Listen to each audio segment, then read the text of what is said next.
Top 5 best rackets for control of 2024. That's more like me. What's up, guys? Welcome back to Gladiators Tribe. And as you know, last week I posted a video of top 5 best rackets for spin. For those of you glads who like to stay at the baseline and play with as much topspin as possible. But today's different, because today is going to be the top 5 best rackets for control.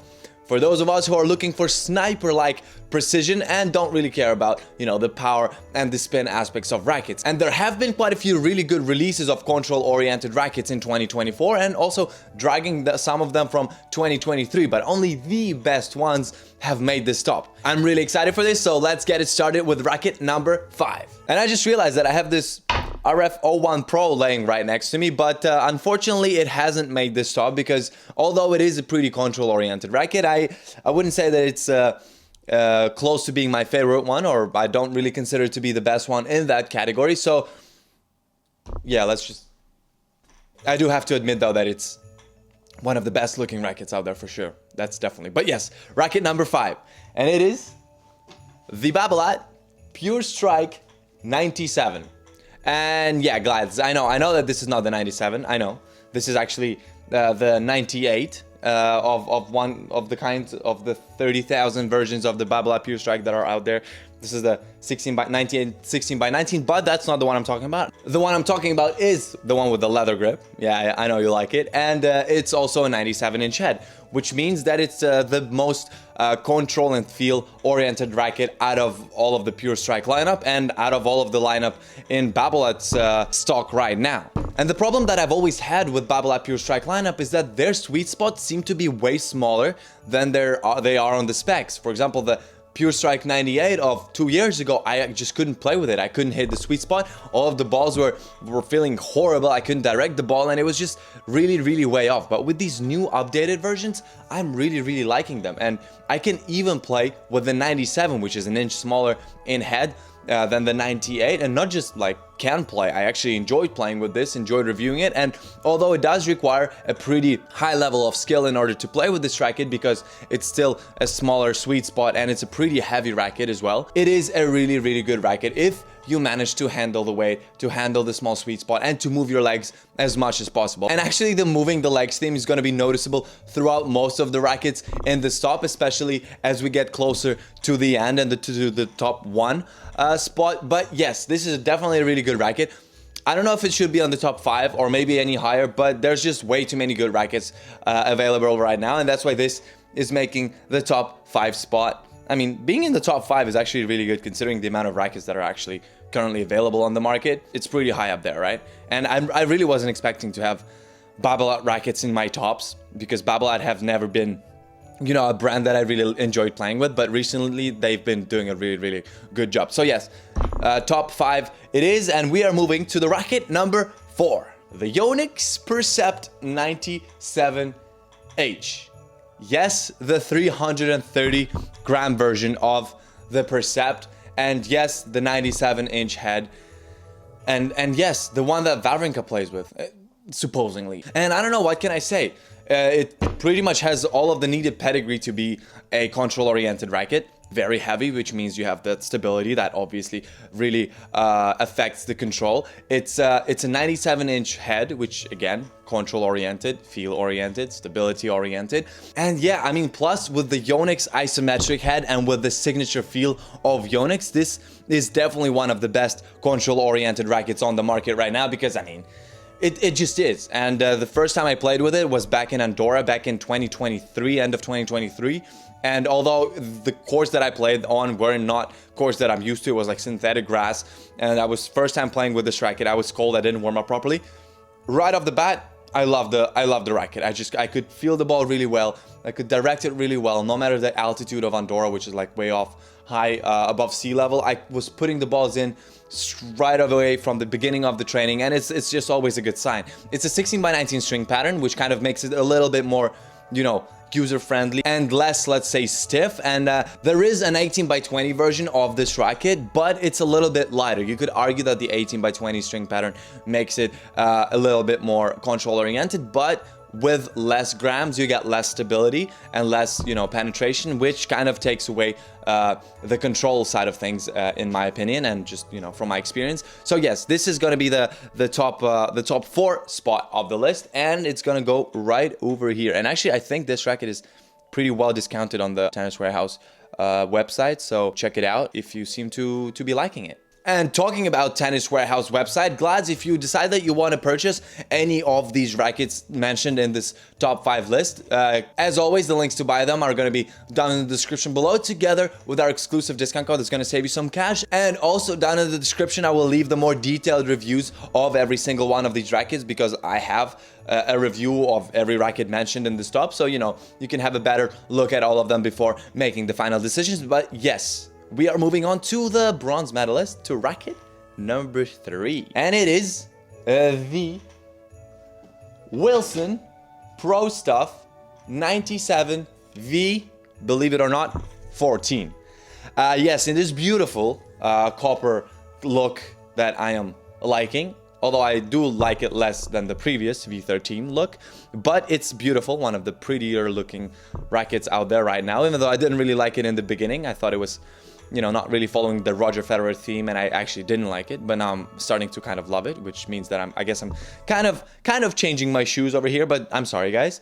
And yes, I mean, leather grip, you can see it right off the bat. And it almost seems to me like since the release of the RF rackets, everyone has forgotten about the Pro Staffs, which in my opinion are just better overall rackets, and especially if we're looking for a racket for control. I mean, 97-inch head, 315 grams, and although a 16x19 string pattern, this is probably the standard of a racket for control and feel and stability, because the Pro Staff has been on the market for ages. Everyone knows really well what it is. It has been endorsed by Roger Federer back when he was playing, and I mean, it's just a really solid racket that is meant for those of you who are looking for control. It's a 97-inch head, so it's not the most user-friendly racket, but if you manage to move your legs and if you manage to get to the ball properly every time, this racket, you will absolutely love it. And although it says 16x19 string pattern, I feel like it fits this racket really well, and it should be a 16x19 because it kind of also allows for a little bit more of a versatile play. And although control oriented, you can also still, you know, sometimes spin the ball. Sometimes, you know, when you're not really reaching to the ball properly, you know, just give it a little hit and the ball will actually go, it won't go to the net. It will maybe go half court and then your opponent will destroy it. But, you know, you get another ball over the net thanks to that 16x19 string pattern. But overall, very good racket for control. Very good looking. Leather grip. And yeah, what else do you want? And plus, I just realized that it's kind of like this bronzy color, and it's taking the number 3 spot, which is the bronze medal spot, which is, I guess it's a pretty cool coincidence. I just realized that, literally just realized that. But yeah, is it number 3 though? Oh wait, what? Yeah, okay. Yeah, we're good. And the racket that is taking the number 2 spot has not been mentioned on this channel for a very long time, even though when I did the review of this racket, I absolutely fell in love with it. And it was one more racket that actually made me think and consider maybe switching from my Head Gravity Pro. And it is the Yonex. It is the Yonex VCore 95. This is the 98 version. I'm sorry, guys, not being very precise here, but I mean, they did release it in this paint job as well, so it doesn't really matter. And I actually think it's a really cool paint job. I'd totally get it in this color. I don't know if I like this color or the, you know, the E-Zone kind of like black, completely blacked out version. I mean, okay, paint job doesn't really matter, but I like it. I'm digging it. I don't know about you guys. But yes, the 95 version, I mean, 95-inch head is a very demanding spec. And this is, although this is a Yonex, and Yonex do make some of the smaller head sizes feel like they're bigger, but, you know, it's still a 95-inch. And although it might feel like a 97, you know, it is still very demanding. And this is probably the racket that requires the most footwork all the freaking time if you want to play with this, because if you're being lazy, if you're not moving your legs, if you're not coming up to the ball properly, you're just not going to hit the sweet spot and you're going to absolutely hate it. But if you're not going to be lazy, if you work your footwork well on your fitness practices, and if you move your legs a lot, doing the split steps properly, arriving to the ball on time, and hitting the ball in front of yourself all the time, or okay, most of the time, this racket, you will be so surprised by just how much feel, control, and stability it gives you. Like whether it's on the forehands, on the backhands, on the serve, kick serves, everything. Like it's just one of the better rackets in general. I really liked it. I really loved it. And the reason why I didn't end up getting it is because I was scared that I wouldn't be able to move my legs properly all the time. But if you want to give yourself a challenge, if you want to maybe even, you know, risk it to a certain extent, give it a shot, or at least try it before buying, maybe, because this is definitely not a racket that you should buy right away. Because sometimes I say, okay, this is just a good racket. If you don't have access to play testing rackets, just get it right away. This is not the case. In order to be sure that this racket is going to fit you, you have to play test it in advance, or risk it, you know. But it's going to be on you. Don't blame me. And yeah, Yonex V-Core 95 in this paint job is also really nice. And it's not a racket for everyone, but if that's what you're looking for, control, feel, if you move your legs properly, this might be a very, very sweet one. And that's why it's taking the number 2 spot. Boom, boom, boom. Boom, boom, boom. All right. To the number 1, to the winner of this top 5 best rackets for control is the Wilson Blade 98 V9 18x20. I think I didn't mess up the naming, but guys, if you've been following the Gladiators on Tour series, you know that I've played a tournament with this racket because my Gravity Pros have broken, I've broken strings on all of my Gravity Pros, and the only racket that I had left was this one. It was freshly strung, and I ended up winning the final of the tournament with this thing, and it just felt really, really freaking good. Not just the control, but also the stability and the feel of the racket with its 18x20 string pattern. It's a marginal gain from the 16x19 string pattern in terms of control and stability and feel. But if control and feel is what you're looking for, you should definitely go for this one and not for the 16x19 version. Although the 16x19 version will fit a lot more players, as I usually say, because it's just more user-friendly and stuff. But if control is what you're chasing, this is the one. This is the one. And I could say that maybe for my personal style of play and just in my opinion, the V-Core 95 might be the better racket for me, the one I enjoy playing more with and the one that I play better with.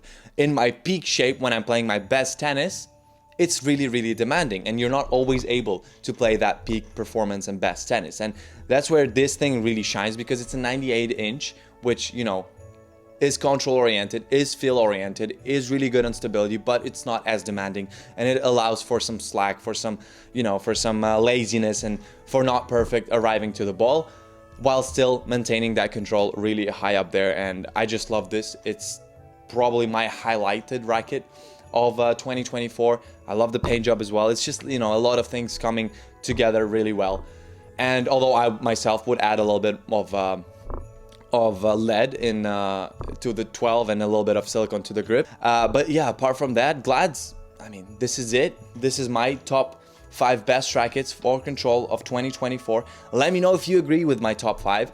Let me know if you disagree. Leave me down in the comments below. Leave me your top 5 best rackets for control, or just your top 5 picks of 2024. I'm curious to know what your picks are. And with that said, I really hope that you guys have enjoyed this video. My name is Grisha, you are watching Gladiators Tribe, and I will see you, Glads, in the next one. Bye-bye.